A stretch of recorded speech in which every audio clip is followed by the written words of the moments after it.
क्या आपने कभी सोचा है कि एक सिलाई मशीन कपड़े के दो टुकड़ों को एक साथ मजबूती से कैसे सिल देती है? आज आइए हम उन सामान्य लगने वाले टांके और धागों के पीछे के जीनियस डिजाइन को उजागर करें। जब भी आप कपड़ा सिलते हैं, सुई को एक तरफ से कपड़े के बीच से डालते फिर दूसरी तरफ से बाहर निकालते हैं, लेकिन किसी मशीन के लिए ऐसा करना लगभग असंभव है। इसलिए यदि आप सिलाई मशीन का आविष्कार करना चाहते हैं, पहला कदम सिलाई का एक बिल्कुल नया तरीका सामने लाना पड़ेगा। कपड़े में सुई डालते समय यह सबसे पहले कपड़े के नीचे प्रवेश करेगा, लेकिन जब आप इसे बाहर निकालते हैं तो धागा भी खींच लिया जाएगा।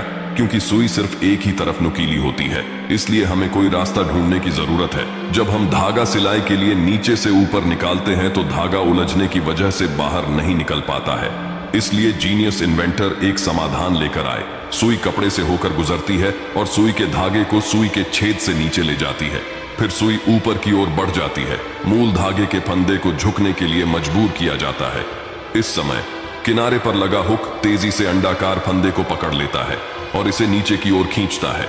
जब सुई वापस आती है तो हुक वास्तव में पीछे चला जाता है। इस बिंदु पर सुई पहले की तरह फिर से नीचे आ जाती है और हुक फिर से पूरी तरह से ऊपर आने लगता है। जब सुई फिर से ऊपर जाती है तो सिलाई छेद और कपड़े के बीच की दूरी फिर से कम हो जाती है।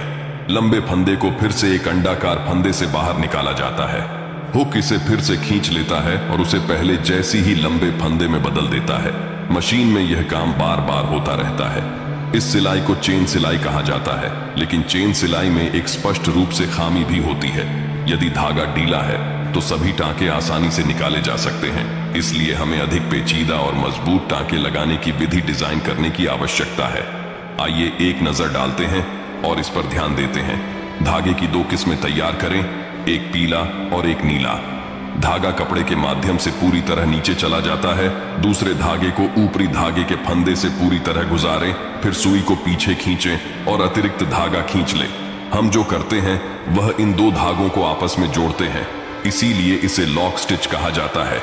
हालांकि अधिकांश आधुनिक सिलाई मशीनें आगे पीछे चलने वाले शटल के बजाय बॉबिन पर काम करती हैं। घूमने वाला खांचा हुक के अंदर स्थित होता है।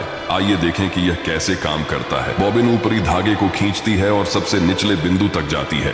फिर यह थोड़ा पलट जाता है। फिर यहीं पर एक छोटी सी गांठ बनेगी। जब रोटरी हुक घूमता है तो छोटे फंदे को रोटरी हुक द्वारा पकड़ लिया जाता है और ऊपरी धागे को बॉबिन के चारों ओर पूरी तरह से खींच लिया जाता है। फिर सुई फिर से बाहर निकलती है और अतिरिक्त धागा खींच लेती है, जिससे एक और फंदा बनता है। लेकिन पूरी प्रक्रिया में अभी भी एक महत्वपूर्ण चीज गायब है। प्रत्येक सिलाई सिलने के बाद कपड़े को कैसे हिलाएं? शुरुआती सिलाई मशीनों में प्रत्येक सिलाई के बाद कपड़े को हाथ से हिलाया जाता था।